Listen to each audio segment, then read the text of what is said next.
Bonjour à toutes et à tous. Merci de votre participation au webinaire Mines et Environnement organisé par l'Université du Québec en Abitibi-Témiscamingue. Le webinaire d'aujourd'hui s'intitule « Monitoring des méthodes de restauration et performance à long terme des ouvrages ». Je me présente, Stéphanie Duchesne, directrice du service des communications et du recrutement de l'UQAT, et j'ai le plaisir d'animer ce webinaire aujourd'hui. Permettez-moi tout d'abord de vous transmettre quelques points d'information. Aujourd'hui, ce sont les professeurs de l'Institut de recherche en mines et en environnement de l'UQAT qui sont également les coéditeurs du livre dont les chapitres font l'objet des différents webinaires Mines et environnement, Mme Marie Guitoni et M. Bruno Bussière, qui agiront à titre de conférenciers. À noter que cette présentation est enregistrée et sera disponible par la suite sur le site Web des webinaires. L'ensemble des présentations est également disponible à cet endroit. La communication sera possible via les outils Converser et questions-réponses situés en bas de votre écran. À noter qu'une période de questions d'une durée d'environ 10 minutes est prévue à la fin des présentations. Ainsi, j'invite la professeure Guitoni à faire le mot d'introduction. Merci Stéphanie. Bonjour à tous et bienvenue à ce 8e webinaire en mines et environnement basé sur le contenu du livre Hard Rock Mine Reclamation from Prediction to Management of Acid Mine Drainage. Pourquoi avons-nous fait ce livre? Eh bien parce que les connaissances sur la restauration des sites miniers, qui est une science relativement jeune, étaient mûres pour être actualisées et rassemblées en un seul ouvrage. Ce livre est destiné principalement aux professionnels du secteur minier, qu'ils soient ingénieurs ou professionnels en géo-environnement, toutes les personnes qui œuvrent à concevoir des méthodes de restauration performantes. Il est destiné aussi aux étudiants de 2e et 3e cycle. Ce livre est un ouvrage collectif, mais dont le contenu a été intégré.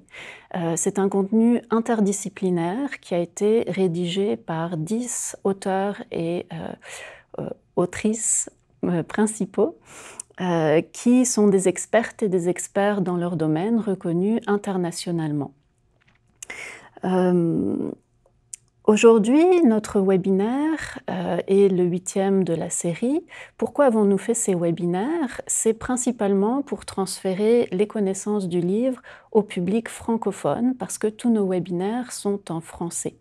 Nous avons déjà réalisé 7 webinaires que vous pouvez retrouver sur le site web de l'UQAT. Ils ont tous été enregistrés et peuvent être vus a posteriori pour ceux qui les auraient manqués. Aujourd'hui, notre 8e webinaire va porter sur le contenu du chapitre 10 du livre, qui porte sur le suivi de la performance des sites restaurés. Ce chapitre est un chapitre multidisciplinaire qui a été écrit par de nombreux auteurs. Je n'ai pas la diapositive à l'écran, donc je ne pourrais pas vous dire le nom de tous les auteurs, mais c'est Bruno Bussière et moi-même aujourd'hui qui allons vous en présenter le contenu. Je vais repasser la parole à notre directrice des communications, Stéphanie Duchesne, pour présenter nos biographies, puis ensuite la conférence commencera. Merci, professeur Guitoni. Avant d'aller plus loin, permettez-moi donc de vous en dire davantage sur nos conférenciers d'aujourd'hui. Le docteur Bruno Bussière est professeur titulaire à l'Institut de recherche en mines et en environnement de l'UQAT, directeur scientifique de l'Institut de recherche en mines et environnement UQAT Polytechnique depuis 2012 et titulaire de la chaire de recherche industrielle CRSNG UQAT en restauration des sites miniers depuis 2015. Ingénieur minier, il est également titulaire d'une maîtrise et d'un doctorat en hydrogéologie et environnement minier de l'École polytechnique de Montréal. Ses expertises sont en lien avec la gestion et la restauration des sites d'entreposage des rejets miniers, incluant le contrôle du drainage minier acide et du drainage neutre contaminé, la modélisation numérique de l'écoulement en conditions non saturées dans les sols et les rejets miniers, la caractérisation des résidus miniers et des roches stériles, le traitement passif des eaux minières contaminées et la prédiction de la qualité des eaux minières. La docteure Marie Guitoni est professeure-chercheur à l'Institut de recherche en mines et environnement à l'UQAT depuis 2013. Biologiste de formation, Elle est titulaire d'un diplôme d'études approfondies et d'un doctorat en biosciences de l'environnement de l'Université d'Aix-Marseille en France. Ses expertises sont en lien avec la végétalisation et la restauration des sites miniers, le reboisement et la renaturalisation des sites miniers, les interactions entre plantes, sols et matériaux miniers, ainsi que la prise en compte des effets des plantes sur la performance des systèmes de recouvrement utilisés en restauration minière. Je vous souhaite donc une excellente présentation. Professeur Bussière, je vous cède maintenant la parole. Merci beaucoup, Stéphanie. Donc, à mon tour de vous souhaiter la bienvenue à ce webinaire qui va porter sur le chapitre 10 du livre Hard Rock Mine Reclamation for Prediction to Management of Acid Mine Drainage. Je vais faire la première partie du webinaire. Donc, je vais faire l'importance du suivi de la performance et puis je vais présenter les principaux paramètres à monitorer jusqu'à la partie végétation. À ce moment-là, Marie va prendre le relais et elle va terminer également la présentation du webinaire en discutant de stratégies de monitoring. Pourquoi faire le suivi?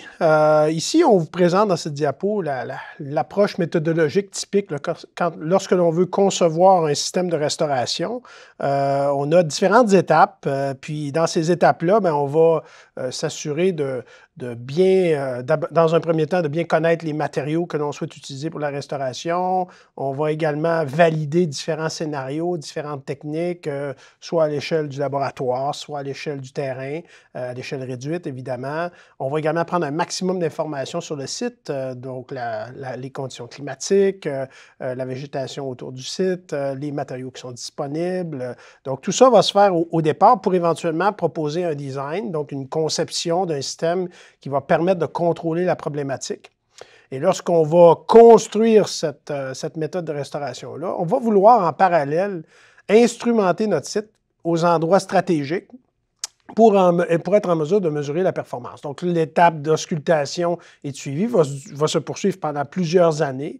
On va analyser ces résultats-là et si jamais le système ne répondait pas aux attentes, à ce moment-là, il faut réajuster notre conception puis faire des mesures correctrices. Donc ça, c'est l'approche générale. Aujourd'hui, on va focaliser sur la partie instrumentation. Donc, je vais mettre mon pointeur. Donc, cette partie-là ici, l'instrumentation et l'auscultation et suivi. Ça sera, disons, le sujet de la présentation d'aujourd'hui. Les paramètres à monitorer maintenant. On va regarder là, les principaux types de paramètres qu'il faut mesurer sur le terrain pour évaluer la performance des systèmes de restauration. On va parler paramètres météorologiques, on va parler paramètres hydrogéologiques et hydrologiques. On va parler qualité d'eau aussi, parce que la qualité d'eau, c'est un aspect important du suivi. Pour certaines techniques, il faut également regarder la migration des gaz dans nos systèmes. Pour d'autres techniques, la température est particulièrement importante à mesurer. Et finalement, pour plusieurs des systèmes de restauration, il y aura de la végétation qui va être installée suite à la restauration. Et il faut également monitorer cette végétation-là dans le temps. Donc, commençons par la partie météorologique, les paramètres météorologiques. Lorsque l'on conçoit un système de restauration, l'interaction entre notre système et l'atmosphère est inévitable. Donc, si on veut bien comprendre comment va réagir notre système lorsqu'il subit des interactions avec l'atmosphère, il faut connaître ces conditions-là atmosphériques. Donc là, on parle de paramètres météorologiques. On va vouloir connaître les paramètres tels la température, l'humidité relative, la pression atmosphérique, les précipitations autant sous forme solide que liquide, donc les précipitations sous forme de pluie, les précipitations sous forme de neige. On va s'intéresser à la radiation, on va s'intéresser également à la vitesse et à la direction des vents. Des stations météorologiques typiques, c'est des choses qui sont facilement disponibles sur le marché. Vous avez un exemple à la photo de droite et il faut y aller avec une fréquence de mesure qui est relativement importante pour pouvoir bien suivre les cycles climatiques. J'ai à la diapo suivante des exemples. Il y a également, je voulais présenter la neige. La neige, c'est également un paramètre pour certains types de recouvrement qui peuvent avoir une influence, sur le comportement du système. Donc, on peut installer une règle puis mesurer les épaisseurs de neige de façon régulière. Il existe également des appareils plus sophistiqués pour mesurer l'épaisseur de neige à l'aide de méthodes soniques, mais ça peut être un paramètre qui est important également de mesurer. Et vous avez à droite là, un exemple de suivi de paramètres météorologiques, autant en termes de précipitation, température de l'air, humidité relative, radiation nette et de la vitesse des vents. Donc, vous avez ici l'information de base que vous allez ensuite utiliser pour valider que les conditions climatiques que vous observez sur le terrain ressemblent à ce que vous aviez prédit ou ce que vous avez utilisé à l'étape du design. Et si jamais il y avait une évolution dans le temps, bien, vous seriez en mesure de pouvoir voir cette évolution. Autre paramètre important, ce sont les paramètres qui sont reliés au comportement hydrogéologique et hydrologique. Je vais commencer par l'hydrogéologie, l'eau souterraine, la partie saturée. Bien, le paramètre principal qu'il faut mesurer, c'est la charge hydraulique. La charge hydraulique, c'est l'énergie en un point que l'on retrouve et selon la cartographie de l'énergie, si vous voulez, l'eau va s'écouler du point avec le plus d'énergie au point qui a le moins d'énergie. Comment on mesure cette énergie-là en hydrogéologie? On parle de charge hydraulique. On va utiliser des piézomètres pour mesurer cette charge hydraulique-là. Il y en existe de différents types. J'en ai présenté les 4 principaux types là, sur le tableau à droite. Vous avez le piézomètre ouvert, le piézomètre hydraulique, le piézomètre pneumatique et le piézomètre à corde vibrante. À gauche, c'est la figure de celui qui est le plus utilisé, je dirais, en restauration, le piézomètre à tube ouvert. Vous voyez, il y a une crépine au bas ici, là, et à cette crépine-là, on place un matériau imperméable, ici de la bentonite, afin d'isoler. Donc, l'eau qui s'écoule va rentrer dans ma crépine, et selon l'énergie de cette eau-là, il va y avoir une hauteur d'eau que je vais mesurer, et cette hauteur d'eau-là correspond à ma charge hydraulique. Donc, ça, c'est un paramètre qui est important de connaître. Et vous avez un exemple sur un site où on a plusieurs points où on tente de connaître la position de la hauteur d'eau, du niveau phréatique, et on va suivre ça dans le temps. Et ce qu'on voit à droite, c'est en couleur verte, c'est une prévision par un modèle numérique, une prédiction par un modèle numérique. Et on peut à ce moment-là voir si notre modèle qu'on a utilisé est bien capable de reproduire les conditions sur le terrain. Si oui, après, bien, on peut penser que notre modèle nous donne des réponses qui sont représentatives de ce qu'on observe sur le terrain. Et on pourrait ainsi tester d'autres scénarios, par exemple. Ça, c'est le comportement qu'on a aujourd'hui, en 2021. Mais si on veut savoir quel serait le comportement en 2100, bien, on pourrait utiliser les modélisations numériques, changer les conditions frontières météorologiques sur le dessus et obtenir des résultats. Puis comme ça, on peut se projeter dans le temps. Donc, c'est très utile d'avoir ces données-là de terrain parce que ça nous permet de valider que nos modèles qu'on a utilisés à l'étape du design sont efficaces pour représenter la réalité. Il y a la partie saturée, donc le piézomètre, et il y a la partie non saturée. Donc, ce qui est au-dessus de la nappe phréatique, nos recouvrements qu'on place sur les systèmes de restauration sont souvent au-dessus de la nappe phréatique. Et à ce moment-là, on va se retrouver en conditions qu'on appelle non saturées. Et les paramètres importants à mesurer dans les conditions non saturées, c'est la teneur en eau volumique et la succion. Pour ce qui est de la teneur en eau volumique, c'est donc le volume d'eau dans un volume de sol donné. Pour connaître ça, il existe différentes techniques. Il y a la sonde à neutrons, le TDR qui veut dire Time Domain Reflectometry, le FD qui est la Frequency Domain. Vous avez les méthodes géoélectriques et vous avez les méthodes radar. Ce qu'on retrouve pour le suivi présentement des sites miniers, c'est surtout les TDR et les FD. Vous avez des images ici. Ici, ce que vous avez, c'est un TDR. Ici, c'est un FD. Les deux mesurent un paramètre du sol qu'on appelle la constante diélectrique. Et la constante diélectrique est directement reliée à la quantité d'eau dans le sol. Plus il y aura d'eau dans le sol, bien, ça va influencer la constante diélectrique. On est capable de relier les deux. Mais en plus de ça, il faut souvent avoir une courbe de calibrage pour chaque matériel. Donc, si vous placez votre sonde FD ici dans un matériau silteux, bien, on recommande de faire pour ce matériau-là une courbe de calibrage où c'est la réponse du senseur versus la teneur en eau volumique mesurée dans un volume que vous connaissez. Donc, au laboratoire, vous connaissez votre volume, vous placez un matériau à une certaine teneur en eau, vous connaissez la valeur et vous regardez ce que la sonde donne. Bon, dans un monde idéal, ça serait la même chose, mais parfois, ça ne l'est pas et vous devez donc corriger vos mesures. La partie calibrage est importante pour les sondes FD et les sondes TDR quand vous voulez installer ça dans vos systèmes de recouvrement pour vous assurer d'avoir des valeurs qui sont le plus précises possible. Fait que ces équipements-là vont nous permettre de connaître la quantité d'eau qu'il y a dans le sol qui est placée au-dessus de la nappe phréatique. En parallèle, l'écoulement non saturé, c'est beaucoup une relation entre la quantité d'eau. Ici, c'est vrai, j'avais des résultats à vous montrer. J'avais oublié ça. Vous voyez, ces résultats-là, c'est les valeurs données par le senseur. Et vous voyez, il y a des parties où la valeur est beaucoup plus faible. C'est simplement que le senseur donne la valeur de la teneur en eau liquide. Si l'eau gèle durant l'hiver, ben, le senseur il ne comptera pas cette glace comme étant de l'eau, d'où les valeurs plus faibles. Et quand ça refond au printemps, ben, on retrouve des valeurs. Mais ça nous montre qu'on est capable de suivre les teneurs en eau dans le temps et ça nous permet, nous, de relier ça à la performance du système, par exemple, pour contrôler soit l'infiltration d'eau ou encore l'infiltration, la migration des gaz. Je parlais de succion. Succion, c'est l'autre paramètre important. Donc, en conditions non saturées, la quantité d'eau va dépendre de la succion dans le sol, de la pression dans le sol. Elle sera négative. Plus cette succion-là va être grande, moins il y aura d'eau dans le sol. Ce qu'on va vouloir savoir, c'est quoi l'ampleur de cette succion-là. Il y a différents équipements qui peuvent être utilisés. Vous avez ici le tensiomètre, le bloc de gypse, la matrice granulaire, le senseur à matrice granulaire et le senseur à dissipation de chaleur.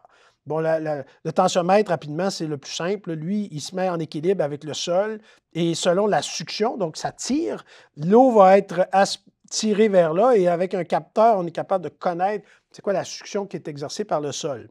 Les autres, ce sont des techniques indirectes. La matrice ici s'équilibre avec le sol et il y a une courbe de calibrage entre la quantité d'eau dans la matrice et la succion qui nous permet de déduire la succion. Ces techniques-là, l'avantage du tensiomètre, c'est que c'est très précis, mais ça ne va pas à des succions très élevées. Alors que le bloc de gypse ou encore de matrice granulaire sont capables d'aller à des valeurs plus élevées, mais sont moins précis à des valeurs faibles. La dissipation de chaleur, c'est un peu la même chose, peut aller à des valeurs très grandes, mais pas très précis pour les valeurs faibles. Donc, selon ce que vous voulez mesurer, vous allez choisir votre type de senseur et vous allez les installer sur le site pour mesurer la succion. Exemple de résultat, au site Lorraine, où on a placé, vous voyez, des senseurs de teneur en eau volumique et de succion côte à côte pour connaître le comportement non saturé. Vous avez ici les résultats des senseurs qui ont été placés à 4 niveaux plutôt, et vous avez les résultats de l'évolution dans le temps de la succion. Évidemment, les senseurs situés près de la surface, l'évaporation a tendance à faire augmenter la succion, des valeurs plus élevées, alors que les autres, vous pouvez suivre les valeurs. Et tout ça, la valeur de succion, teneur en eau, c'est relié à la performance du système, et vous êtes capable, en connaissant bien l'évolution de ces propriétés-là, d'estimer la performance de votre système de recouvrement et de valider que ça correspond à vos attentes. Autre paramètre hydrogéologique important que l'on peut connaître grâce au lysimètre, c'est l'évaporation et la percolation, même deux paramètres dans ce cas-là. Le lysimètre, c'est quoi? C'est comme si on prenait une tranche dans mon sol et avec mon recouvrement et mon résidu et que je mesurais le comportement de cette tranche-là en détail. Je mesurais son poids, quand c'est un lysimètre à poids, on va mesurer la masse de ça, et on va mesurer l'eau qui percole ici et qu'on récupère là, et on connaît les précipitations qui tombent, en ayant évidemment une station météorologique près. Et quand on a les précipitations, on a l'eau qu'on récupère ici et qu'on a la masse qui évolue. Vous voyez ici, il fait beau, pas de pluie, la masse diminue parce qu'il y a de l'évaporation. De la pluie, hop, la masse augmente à l'intérieur de mon lysimètre. Donc, je suis capable de faire le lien faire le bilan entre ce qui rentre, ce qui sort et ce que je récupère ici et ce qui s'accumule à l'intérieur. Et ça va me permettre de bien connaître le comportement, si vous voulez, le bilan hydrique de mon système. Le défi dans ces lysimètres-là, c'est de s'assurer que le fait qu'on bloque ici, vous savez, ici, là, c'est plus le sol, là, on récupère. Il faut s'assurer que le comportement à l'intérieur ici correspond à ce qu'il y a à l'extérieur. Sinon, on obtient des résultats qui ne sont pas nécessairement représentatifs de la réalité. C'est pour ça qu'on place toujours à l'intérieur de ces systèmes-là des senseurs à l'extérieur et à l'intérieur pour s'assurer que les conditions à l'intérieur et à l'extérieur sont similaires. Comme ça, après, on est sûr que les résultats qu'on obtient sont représentatifs de la réalité. Donc, le lysimètre, c'est un outil qui peut être utile pour mieux comprendre les bilans d'eau. Méthodes hydrogéophysiques, bien ça, c'est les méthodes qui consistent à injecter du courant. On place des pièces de métal connectées à un système électrique et on injecte du courant et on regarde comment va réagir le sol, les différentes couches de sol. Et ça, selon la réaction, on va pouvoir ramener ça à une conductivité électrique. Et la conductivité, elle est directement reliée, comme vous voyez dans ce schéma ici, à la teneur en eau. Fait que si j'ai un mapping, une image de la conductivité, dans le fond, je peux la transformer en image de la teneur en eau. Et si je fais ça à différents temps, bien, je vais être en mesure de voir un peu le processus d'écoulement, le processus de comportement hydrogéologique du système et de relier éventuellement ce comportement-là à la performance. Le grand avantage de ce genre de système-là, c'est qu'on a des volumes d'investigation importants. Alors que le senseur, c'est peut-être 5-10 cm autour du senseur que l'on mesure.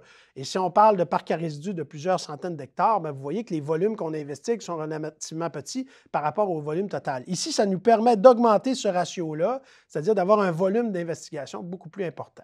C'est des techniques en développement, c'est des techniques qui sont présentement de plus en plus étudiées et qu'on risque de voir de plus en plus dans le suivi des sites restaurés. Maintenant, les paramètres hydrologiques. C'est quoi les paramètres hydrologiques? C'est les eaux de surface. Quand on a un site restauré, on veut savoir combien d'eau va circuler autour du site et sortir du site. On va vouloir connaître les débits, évidemment la qualité, qui est un autre sujet, là, mais au niveau des volumes, ça va être important. Il existe différents outils, des méthodes directes, des méthodes indirectes. Vous avez ici le bon vieux V-Notch, c'est une boîte avec un V, et selon la hauteur de l'eau, le débit qui va rentrer, on va calibrer le débit en fonction du niveau d'eau dans notre V ici. L'autre ici, c'est un peu le même principe. Vous voyez, c'était placé ici à l'effluent final. L'eau se ramasse ici et sort là. Et selon la hauteur d'eau dans l'espace qu'on a créé à la sortie, on va être capable d'estimer les débits. Évidemment, nous, ce qu'on va vouloir aussi, l'autre technique, c'est de mesurer la vitesse. Si on connaît la forme du canal et que je connais la vitesse de l'eau qui passe d'un point à l'autre, je vais être également capable d'estimer le débit. Et ce qu'on va vouloir connaître, c'est aux endroits où l'eau se ramasse, on va vouloir connaître c'est quoi l'évolution des débits en fonction des précipitations, en fonction des différents cycles de l'année, puis pour avoir une bonne idée de comment l'eau de surface est gérée sur le site, et ça va nous permettre de faire éventuellement des bilans importants. Puis les volumes, c'est quand même important. Avec la qualité, ça va nous donner une idée de la charge qui se retrouve dans l'environnement. Qualité d'eau, je le disais tantôt, c'est important. Qualité d'eau, la qualité des eaux souterraines et la qualité des eaux de surface. Les deux sont importants. Vous avez des techniques, c'est très standardisé. Il y a beaucoup de normes pour faire ces échantillonnages-là. Vous avez dans le livre et dans ces tableaux-là ici toutes les normes ASTM pour l'échantillonnage des eaux de surface, des eaux souterraines. Et vous avez aussi les paramètres importants qu'il faut habituellement mesurer avec les méthodes que l'on retrouve pour évaluer, par exemple, la quantité de métaux, le pH, la conductivité électrique, etc. Donc ça, c'est normé. La réglementation va vous imposer des fréquences de mesure de la qualité d'eau. Vous allez devoir démontrer que vous êtes à des valeurs qui sont inférieures à des critères qui vous sont également imposés par la réglementation. Donc c'est une partie importante là, du suivi des sites restaurés. La qualité d'eau, des exemples, vous voyez, ça c'est un exemple où on a de l'eau qui rentre dans un système de traitement passif, l'eau à l'entrée, l'eau à la sortie, et on regarde l'amélioration, puis on s'assure qu'on atteint les normes qui sont imposées par le gouvernement. Au niveau de l'eau souterraine, vous voyez, vous avez un site avec plusieurs points là, qui sont des piézomètres installés un peu partout sur le site. L'eau a été échantillonnée de façon régulière et ça vous donne une espèce de cartographie dans ce cas-ci, c'était la conductivité électrique. La conductivité électrique, c'est relié à la contamination des eaux. Plus elle est élevée, plus il y a des risques que votre eau soit contaminée en métaux. Et vous voyez que ça vous permet d'identifier les points chauds. Et les endroits où on va pouvoir évaluer dans le temps comment ça s'améliore, mais en connaissant bien la distribution géographique là, de la contamination, ça va vous aider à bien comprendre l'influence de la méthode de restauration sur la qualité des eaux souterraines. Évidemment, là, c'est un cas où un site qui a oxydé et qui a contaminé l'eau pendant plusieurs années. Donc, l'eau est contaminée, on va placer la restauration, puis tranquillement, l'eau va s'améliorer et ça va vous permettre de voir cette évolution-là. Si vous avez une barrière à l'oxygène, c'est sûr que l'oxygène va être un autre paramètre important à monitorer. Il y a deux choses qui peuvent être intéressantes de faire au niveau de la migration des gaz. Dans un premier temps, c'est de mesurer la concentration des gaz dans le sol. Vous voyez ici, c'est un exemple où vous avez une pointe avec des ouvertures au bas seulement. Et là, au bas, ben, le tuyau ici, on va le connecter à une pompe, puis on va pomper le gaz, on va mesurer sa qualité avec un senseur et sa concentration. On va pouvoir voir combien d'oxygène il y a dans mon sol à un endroit donné. Donc ça va nous permettre de comprendre la migration des gaz. Il y a aussi une technique qu'on appelle consommation d'oxygène. On insère un cylindre dans le sol, on laisse un espace ici, et on va regarder à quelle vitesse, pendant un certain nombre de jours, la concentration se diminue dans l'espace ici. Donc, plus le système va permettre au gaz de s'infiltrer, ce qu'on ne souhaite pas, là, on souhaite que ça soit très faible, bien, plus cette concentration-là va diminuer rapidement. Et si mon système est très efficace, bien, la variation de la concentration va être très lente. Donc, c'est une autre technique pour nous permettre d'évaluer la performance d'un système de restauration qui vise à contrôler la migration des gaz. Là, je vous présente deux résultats pour les deux techniques. Consommation d'oxygène, donc je mesure au début la concentration en... Oups, j'ai perdu mon pointeur. Recommençons. On voit la diminution de la concentration d'oxygène dans le temps sur 4 jours. Cette valeur-là, on la modélise avec un logiciel qui nous permet d'estimer le DE ou la capacité du gaz à passer à travers le sol. En ayant le DE, je suis capable d'estimer le flux de gaz qui va passer à travers mon recouvrement. Et c'est ça qui m'intéresse. Est-ce que mon système est efficace ou il n'est pas efficace à contrôler la migration des gaz? Pour l'autre technique, bien là, ici, j'avais deux pointes, une pointe qui allait à un niveau et une pointe qui allait à un autre niveau. J'ai mesuré la concentration des gaz aux deux niveaux. J'ai un gradient, ça veut dire une variation de concentration selon la profondeur. Connaissant cette pente-là, je peux l'insérer dans une équation ici. Si je connais la quantité d'eau dans le sol, je suis capable de connaître le DE. Et en multipliant mon gradient par le DE, j'obtiens un flux qui passe à travers mon système. C'est ça qui m'intéresse. Est-ce que mon système est efficace, oui ou non, pour contrôler les flux de gaz?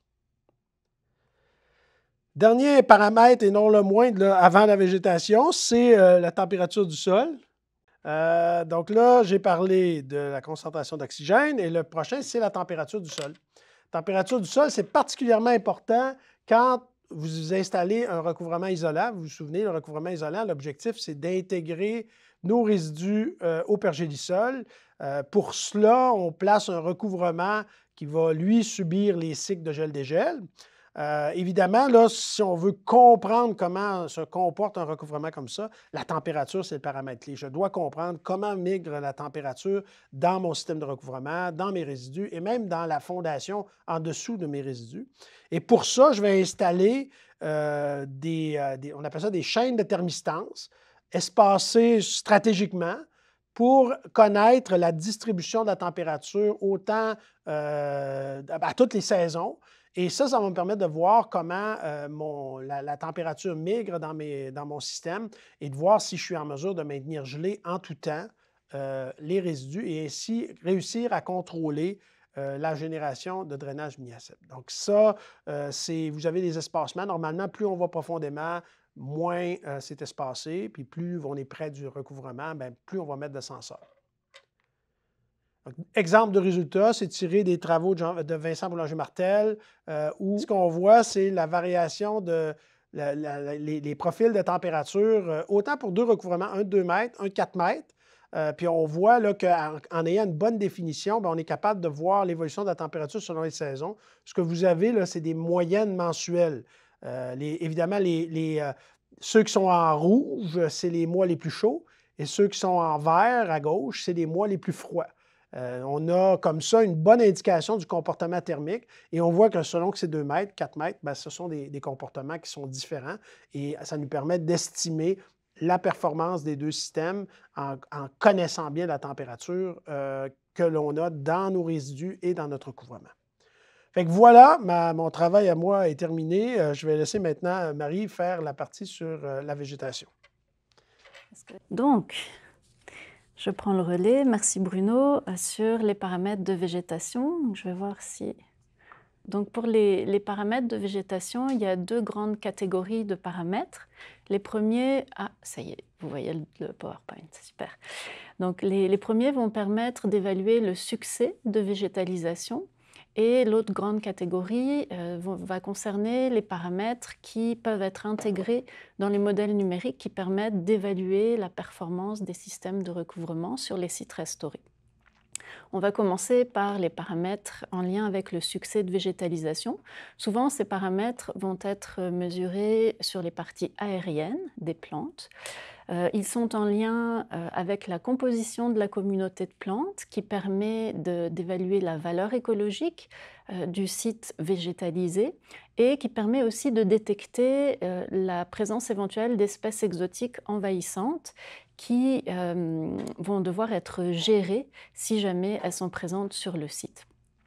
La première étape pour étudier cette composition de la communauté de plantes consiste à réaliser un inventaire floristique qui correspond simplement à dresser la liste des espèces. Donc cet inventaire floristique, il correspond à la liste des espèces qui sont présentes sur une certaine surface du site végétalisé. Pour le dresser, il est important de savoir sur quelle surface minimale on va devoir faire le relevé des différentes espèces présentes. Et pour cela, on utilise la technique de l'aire minimale. Vous voyez le tableau à l'écran et la courbe correspondent à la mise en pratique de cette technique de l'aire minimale. On fait un relevé des différentes espèces présentes sur une petite surface. On peut commencer par 1 mètre carré par exemple. On note ces espèces. Ensuite, on double la surface et on note à chaque fois qu'on double la surface le nombre de nouvelles espèces qui sont présentes dans le relevé. Puis on dresse la courbe du nombre cumulé d'espèces dans le relevé en fonction de la surface sur laquelle on fait le relevé. Et lorsqu'on atteint un plateau, comme sur la courbe, eh bien, on peut considérer que la surface sur laquelle on a fait l'inventaire est suffisante pour être représentative de la communauté de plantes sur notre site. À partir des espèces présentes dans l'inventaire floristique, on va pouvoir calculer des indices de diversité. Le plus connu est l'indice de richesse spécifique qui consiste simplement à regarder le nombre d'espèces différentes présentes dans notre inventaire.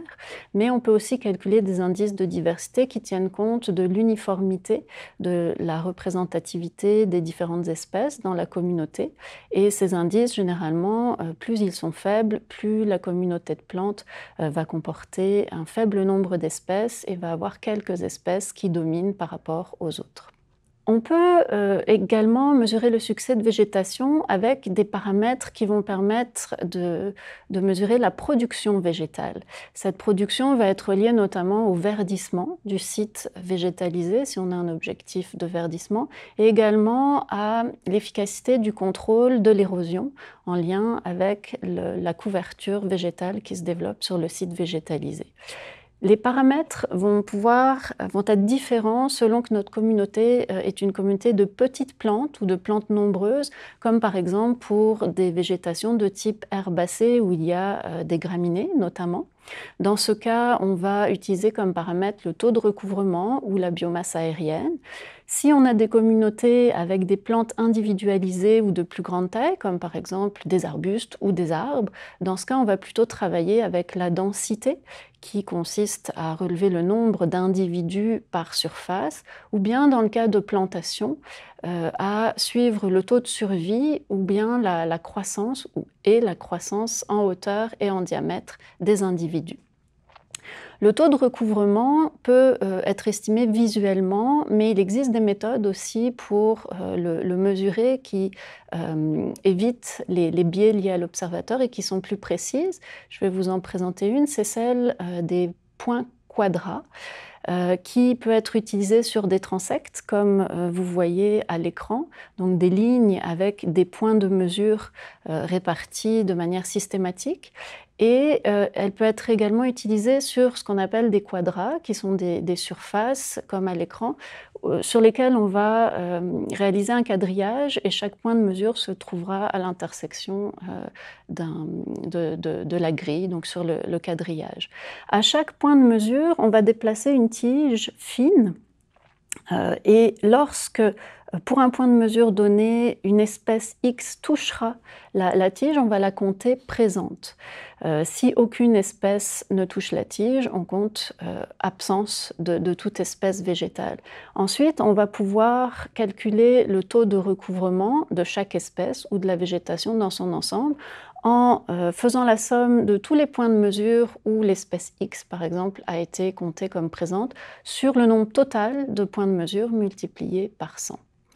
Si on est en présence d'une végétation jeune, quelques années après végétalisation, donc une végétation souvent sur les sites végétalisés herbacés, qui peut comporter des arbustes, les surfaces à échantillonner peuvent être assez limitées. Ces techniques sont bien adaptées. Cette technique est intéressante parce qu'elle permet des mesures répétées, elle est non destructrice. Si on veut travailler plutôt à l'échelle du site avec une végétation de plus grande taille, on peut utiliser la télédétection pour calculer le taux de recouvrement. Pour mesurer la densité, on va travailler sur des placettes d'une surface déterminée.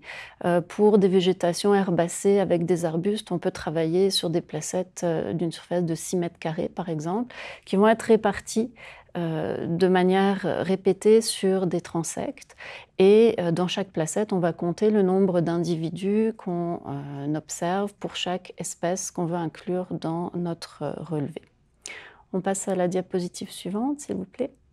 Merci. On passe aux paramètres de végétation à inclure dans la modélisation hydrogéologique non saturée, en particulier pour calculer, pour prendre en compte l'influence des plantes et de la végétation sur l'évapotranspiration. C'est important d'intégrer ces paramètres dans cette modélisation pour évaluer la performance des recouvrements à long terme et concevoir des designs robustes, parce que même si on ne végétalise pas les sites sur lesquels on installe des recouvrements, on sait que la végétation environnante va avoir tendance à recoloniser ces sites, donc il est important de tenir compte de cette végétation.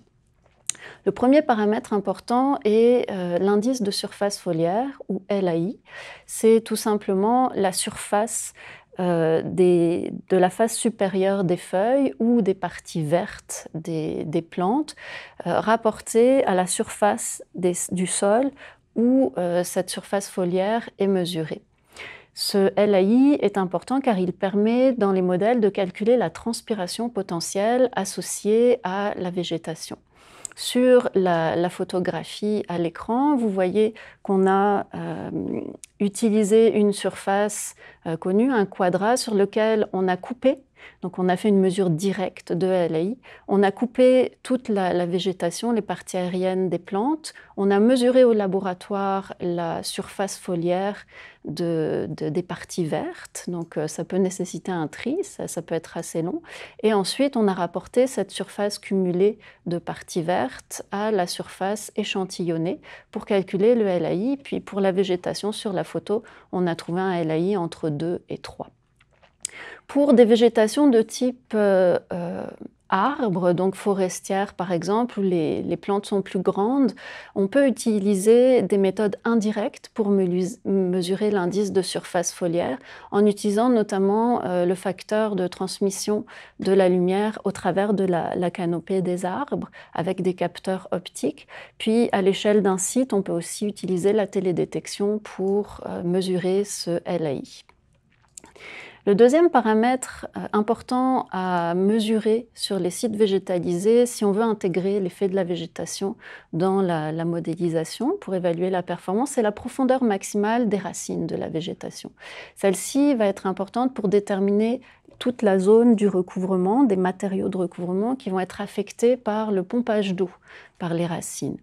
Et cette profondeur maximale, en général, on peut la mesurer en réalisant des tranchées d'observation verticale sous les plantes sur lesquelles on va venir regarder jusqu'où se rendent les racines dans les matériaux de recouvrement. Je veux juste dire aussi que pour la profondeur maximale d'enracinement, pour les arbres, ça peut être de plusieurs mètres, donc prévoir de creuser des tranchées assez profondes. Dernier paramètre important pour la modélisation, la densité de longueur de racine, ou RLD. Donc ça, c'est un paramètre qui correspond à la longueur cumulée de racines dans un volume de sol donné. Ce paramètre, pour la modélisation, il est nécessaire de le mesurer de manière séquentielle sur toute la profondeur du sol jusqu'à la profondeur maximale d'enracinement. Pourquoi? Parce qu'avec cette distribution du RLD en fonction de la profondeur, ça permet dans le modèle de distribuer la perte d'eau qui va être être associée à la transpiration potentielle, donc qui elle est calculée avec le LAI comme on l'a vu, dans toute la zone affectée par le pompage racinaire. Vous voyez sur le montage des photographies que la technique principale pour mesurer ce RLD consiste à prélever des échantillons de sol de volume connu avec une carotteuse, puis de mettre ces échantillons sur des tamis et de les laver au laboratoire pour séparer les sédiments des racines. On récupère ensuite toutes les racines et on les scanne pour obtenir une image qui va être analysée grâce à des logiciels d'analyse d'image spécifiques, et ces logiciels vont nous donner la longueur cumulée de racines pour chaque échantillon de sol.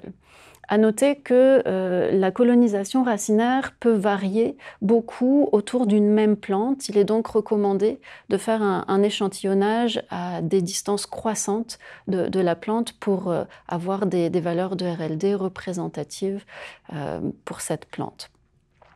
Dans tous les cas, pour les paramètres de végétation, il va être important d'utiliser une stratégie de mesure et d'échantillonnage qui est basée sur des méthodes statistiques.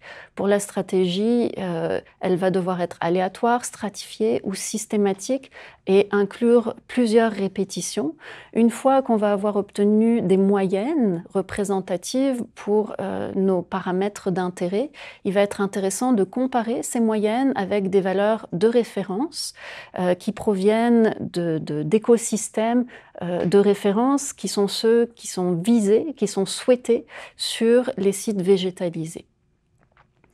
Diapositive suivante, s'il vous plaît. Je vais passer à la stratégie de monitoring pour faire un petit peu le bilan de ce qui a été présenté par Bruno et moi-même. Alors, cette stratégie de monitoring, ça va être important de bien la préparer. Puis la première étape va être la définition des objectifs quantitatifs qui sont associés à la performance de la méthode de restauration et des paramètres de suivi qui sont associés à ces objectifs et cette performance. Une fois que la liste des paramètres de suivi d'intérêt est établie, l'étape suivante va être la sélection des instruments qui vont permettre de mesurer ces paramètres de suivi. Cette sélection va se baser sur des critères de prix, bien sûr, mais aussi de précision des instruments et également de durée de vie. Une fois ces instruments sélectionnés, il va falloir décider où les placer dans le recouvrement et sur le site. Donc, localiser ces instruments. Ça va être important de considérer les zones critiques pour être sûr d'avoir des instruments dans ces zones critiques. Par exemple, si on travaille avec une CEBC comme méthode de restauration, et ça va être certain qu'il va falloir intégrer des instruments dans la couche de rétention d'humidité qui assume la fonction de barrière à l'oxygène. Si les instruments ont besoin d'être calibrés avant d'être installés, c'est à cette étape aussi qu'il faut le prévoir avant installation sur le site. Ensuite, il faut se poser la question, est-ce qu'il serait d'intérêt de répliquer certains instruments, notamment dans les zones critiques instrumentées et également pour les mesures qui sont d'importance capitale pour évaluer la performance. Ces instruments répliqués peuvent être du même type ou peuvent être différents aussi s'ils ont des précisions différentes. Il faut aussi réfléchir aux besoins de réplication si jamais on insère des instruments en profondeur dans les recouvrements et que si on avait besoin de revenir pour remplacer un instrument, ça engendre une perturbation. Dans ce cas, avoir des réplicas peut être intéressant. Le nombre de stations de mesure à considérer aussi, en fonction de l'homogénéité du site sur lequel on travaille, ça va être important de déterminer des zones relativement homogènes pour déterminer ce nombre de stations. Des zones homogènes en termes de pente, par exemple, ou d'horizontalité, en termes de profondeur de la nappe phréatique. Et puis, dernier point à considérer pour préparer, définir cette stratégie de monitoring, la fréquence des mesures. Celle-ci va être plus intense, plus importante au début du suivi, après la construction, car on va vouloir valider rapidement si la méthode de restauration fonctionne comme prévu ou pas. Cette fréquence aussi va diminuer de manière générale avec le temps du suivi sur le site. Elle va augmenter avec la facilité de mesure du paramètre et elle va augmenter avec l'importance du paramètre pour évaluer la performance. Tout au long de la mise en œuvre du suivi, il va être très important de tester les instruments et de valider les mesures qu'ils donnent et éventuellement de les remplacer si on s'aperçoit qu'ils ne sont plus fonctionnels. C'est à ce moment-là aussi qu'il va falloir éventuellement corriger la stratégie si on s'aperçoit qu'il y a des choses qui manquent ou qui ne fonctionnent pas bien. Tout au long également du suivi dans le temps, ça va être important de manière régulière de faire une cueillette des données et de contrôler rapidement leur qualité dans les semaines qui suivent cette cueillette, puis de faire des rapports annuels qui vont rassembler les données, les analyser et qui vont permettre d'évaluer l'évolution de la performance au cours du temps. Voici un schéma qui récapitule les objectifs et les paramètres à mesurer selon différentes méthodes de restauration. On a considéré les barrières à l'infiltration d'eau, 2 types de barrières à l'oxygène, les couvertures à effet de barrière capillaire ou la monocouche avec nappe phréatique surélevée, et le recouvrement isolant. Vous voyez la liste des objectifs de restauration pour chaque technique. Les barrières à l'infiltration d'eau, on veut limiter l'infiltration d'eau. Les barrières à l'oxygène, limiter l'infiltration d'oxygène. Et pour le recouvrement isolé, maintenir les résidus gelés pour minimiser leur réactivité.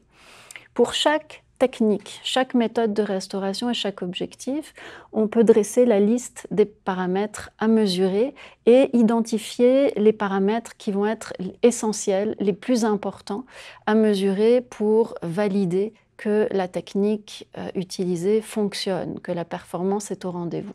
Donc sur le schéma, ils sont indiqués en rouge. Vous voyez que pour toutes les techniques, il est important de prévoir de suivre la qualité d'eau et les données météorologiques. Puis ensuite, pour chaque technique, certains paramètres vont être importants à mesurer. Pour les barrières à l'infiltration d'eau, on doit mesurer la charge hydraulique, l'écoulement d'eau de surface, la percolation d'eau.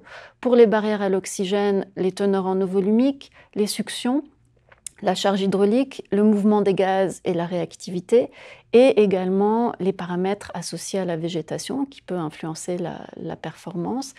Et finalement, pour les recouvrements isolants, la température du sol est essentielle, l'épaisseur de neige et le mouvement des gaz et la réactivité. Je vais vous donner quelques exemples de fréquences de mesure minimales qui peuvent être recommandées pour certaines catégories de paramètres. Donc pour les paramètres météorologiques, on parle d'une fréquence journalière ou aux 6 heures. Pour les paramètres hydrogéologiques, journalière, voire aux 6 heures durant les 3 à 5 ans après la restauration. Pour la qualité des eaux souterraines et de surface, ça va dépendre des exigences réglementaires, ça varie entre 2 à 4 fois par année.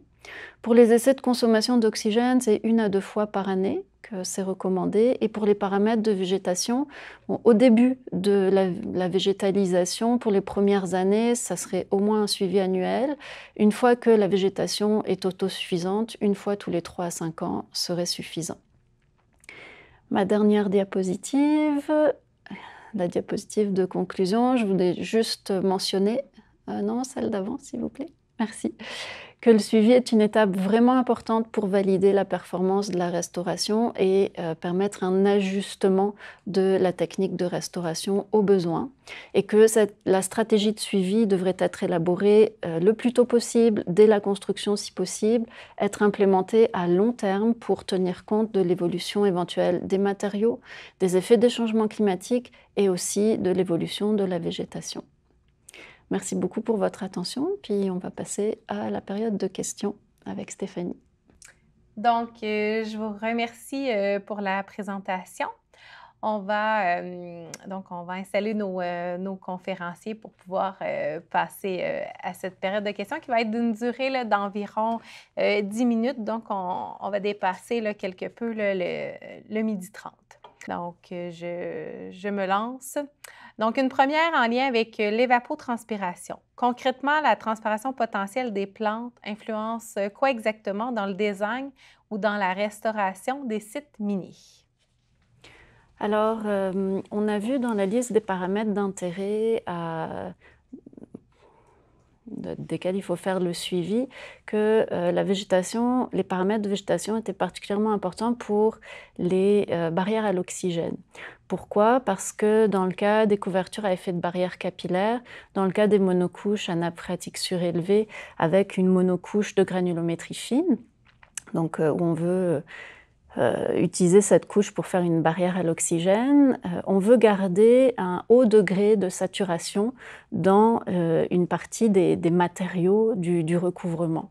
Lorsque de la végétation va être présente sur ces recouvrements et que les racines colonisent ces couches de matériaux qu'on veut garder avec un haut degré de saturation, eh bien, les racines vont pomper de l'eau qui va être perdue par transpiration, le phénomène d'évapotranspiration. Et ce pompage d'eau risque de désaturer les matériaux, de faire diminuer le degré de saturation, qui est la condition essentielle pour maintenir l'effet de barrière à l'oxygène. Donc quand on a un matériau saturé à haut degré de saturation, c'est ce qui limite, ce qui diminue le degré de diffusion de l'oxygène dans le matériau et permet de créer cet effet de barrière à l'oxygène. Merci beaucoup. Donc, en hiver, dans les régions avec la neige, comment peut-on mesurer le succès de la végétalisation? Est-ce que cette mesure est faite en été seulement? Oui. La plupart des paramètres que j'ai présentés sont des paramètres qu'on mesure pendant la durée de la saison de croissance. C'est sûr que sous les climats comme ici au Québec, où il y a une saison hivernale avec une couverture de neige, la végétation est en dormance.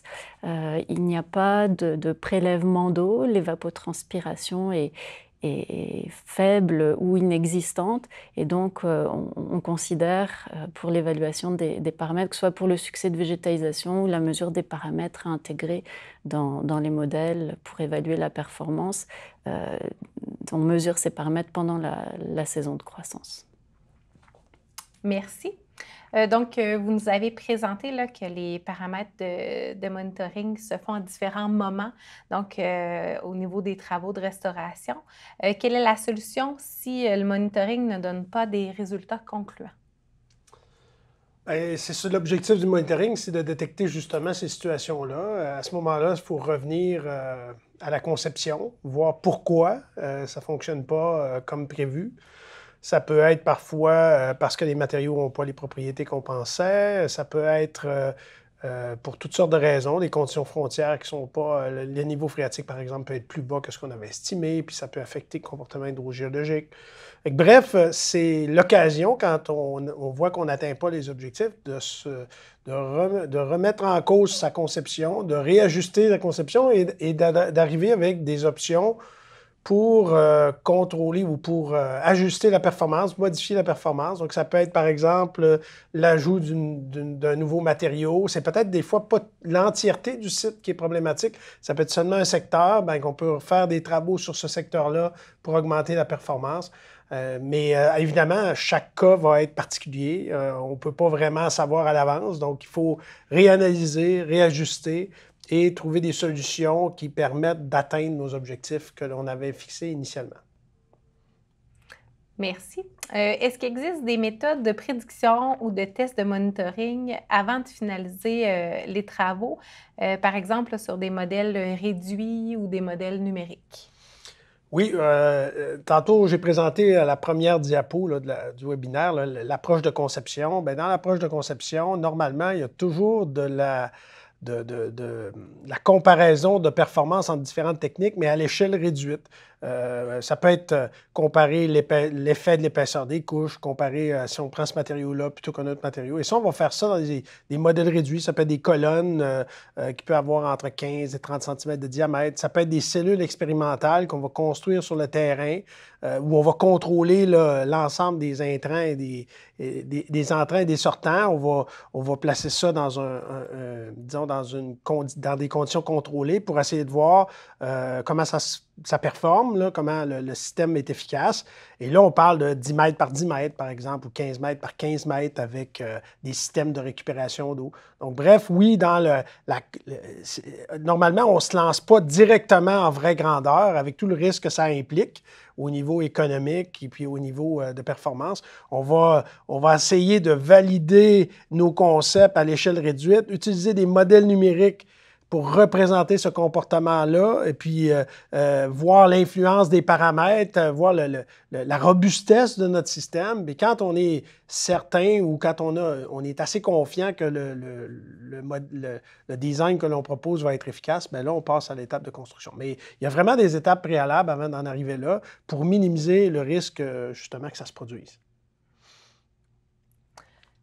Donc, une question sur un cas plus concret. Donc, est-ce que vous pouvez identifier quel type de végétation peut aider, par exemple, à éviter la présence des castors dans les sites et cette manière de diminuer les constructions des barrages? Wow! Et des problématiques. En tout cas, si on parle de castors, c'est définitivement, historiquement, un facteur qui a affecté plusieurs sites. Ils ont tendance à s'installer dans des endroits où on ne les attend pas. Et oui, dans le suivi, là, quand on parle de suivi, ça prend un suivi sur place, ça prend un suivi visuel pour s'assurer que, justement, les animaux ne vont pas venir modifier tout le contexte. Et puis, à ce moment-là, ça va influencer la méthode de restauration, la performance. Pour ce qui est des espèces d'arbres que les castors aiment ou n'aiment pas, je vais laisser Marie répondre à ça. J'en ai aucune idée. Je ne suis pas une spécialiste de la faune des castors, mais il me semble que c'est des feuillus qui vont consommer puis utiliser en priorité, donc peut-être des conifères plutôt que des feuillus, mais vraiment là je suis un peu hors de ma zone de confort. Mais c'est une bonne question. Je vais me poser la question moi-même et réfléchir. Bien, merci beaucoup. Donc, dans un autre ordre d'idées, est-ce qu'il y a un moyen d'estimer grossièrement la quantité d'eau pompée dans un recouvrement par la végétation? Par exemple, pour déterminer la contribution à la réduction de la saturation dans une couche de rétention. On peut estimer en fonction du type de végétation. On peut trouver dans la littérature des estimations de l'évapotranspiration potentielle associées à chaque type de végétation, forestière, mixte, plus de conifères, plus de feuillus, un sol nu, un sol agricole avec une monoculture par exemple. Donc ça c'est disponible dans la littérature, ça peut donner un ordre d'idée général de la contribution maximale de la végétation au prélèvement d'eau dans notre système. Sinon, il existe des techniques, on est en train de travailler là-dessus à l'UQAD d'ailleurs avec une étudiante au doctorat, Colline Lamarche, des techniques qui peuvent permettre sur un arbre ou un arbuste en particulier de quantifier, avec des capteurs de flux de sève par exemple, la quantité d'eau qui va transiter par la tige principale puis être perdue par transpiration. Donc là on peut calculer des volumes d'eau perdus par transpiration d'un individu, puis rapporter ça ensuite à une surface plus globale. Sinon, avec des senseurs dans les matériaux de recouvrement, donc teneur en eau volumique, en connaissant la porosité de chaque couche de matériaux, on peut suivre l'évolution des teneurs en eau volumique et calculer l'évolution aussi du degré de saturation, puis voir pendant la saison de croissance, en fonction des parties du recouvrement des matériaux qui sont colonisés par les racines, quelle peut être l'influence de cette colonisation racinaire sur la perte d'eau, la diminution de la teneur en eau volumique et du degré de saturation lié à cette présence de plantes. Mais ça pour isoler l'effet de la végétation, ça nécessite peut-être d'avoir des capteurs dans des zones sans végétation et des zones avec végétation. Merci. Est-ce que le monitoring de la végétation intègre des mécanismes biochimiques ou chimiques des systèmes racinaires sur le type de restauration? On n'a pas encore travaillé là-dessus, puis à ma connaissance, il n'y a pas d'études disponibles. C'est sûr que la présence de plantes va amener de la matière organique dans les matériaux de recouvrement, que ce soit un enrichissement en surface par de la litière, donc toutes les feuilles, les brindilles qui vont s'accumuler en surface du recouvrement, que ce soit au niveau des racines, avec tout ce qui est exudat racinaire, donc les molécules qui sont excrétées par les racines et qui viennent modifier, en tout cas enrichir le matériau de recouvrement en matière organique. Puis cette matière organique, on sait qu'elle peut avoir un effet sur l'agrégation du sol, donc sur la porosité par exemple. On peut avoir de la matière organique plus ou moins hydrophobe. Dès qu'il y a de la matière organique aussi dans les matériaux, ça attire la faune du sol, les micro-organismes, les champignons, les insectes aussi qui évoluent dans les sols, qui se nourrissent de cette matière organique. Et ces organismes aussi vont modifier les propriétés des matériaux. Donc ça serait nécessaire de creuser la question puis de faire des études pour caractériser ces effets de la matière organique amenée par les plantes, par les organismes, sur les propriétés des matériaux et faire le lien avec la performance des recouvrements. Et est-ce que la restauration minière est toujours possible, surtout dans les régions plus désertiques? Oui, il existe des techniques pour tous les climats. Donc, on a vu une technique de recouvrement isolant pour les climats arctiques. On a les climats tempérés comme les nôtres, où on utilise des techniques qu'on a déjà présentées, soit les techniques de barrière d'oxygène, couper l'infiltration d'eau. Et en climat aride, semi-aride, au mois d'avril, mai, juin, je ne me rappelle plus quand, j'ai fait un webinaire sur ce qu'on appelle les recouvrements de type stockage-relargage. Et ça, c'est particulièrement efficace dans les climats arides, semi-arides. Et à ce moment-là, notre objectif est différent, c'est-à-dire que là, on conçoit les recouvrements pour qu'ils stockent l'eau et la relarguent sous forme d'évaporation dans les périodes sèches. Et ça, c'est des techniques qui sont utilisées dans les pays arides, semi-arides. Bref, il n'y a pas un endroit sur la planète où on peut dire, ah ben là, on n'a pas de technique qui existe. Non, à chaque fois, il suffit de bien analyser la situation. Il y a moyen de trouver des façons pour contrôler la génération de drainage mi-acide. Merci beaucoup. Considérant l'horaire prévu, c'est ce qui va terminer cette période de questions. Pour les questions supplémentaires, vous pouvez les faire parvenir par courriel à l'adresse qui s'affiche à l'écran et aussi dans l'onglet discussion du webinaire. Un suivi sera fait dans les meilleurs délais. Je vous rappelle que l'enregistrement sera également envoyé à l'ensemble des personnes inscrites et disponible sur le site web des webinaires. Avant de terminer, je vous invite à consulter le site web dès maintenant pour vous inscrire aux activités à venir. D'ailleurs, le prochain webinaire se déroulera le 9 décembre prochain de 11h30 à 12h30 avec la professeure de l'UQAT, Mme Carmen Niculta. Il portera sur les systèmes de traitement passif des effluents miniers. Enfin, si vous souhaitez en savoir plus, il est possible de vous procurer dès maintenant l'ouvrage dont fait l'objet des webinaires Mines et environnement, donc disponible en anglais. Vous trouverez l'adresse du lien dans le clavardage. Je vous remercie de votre participation aujourd'hui. Merci également au professeur Guitoni et Bussière. Je vous dis donc à bientôt pour le prochain webinaire. Bonne journée.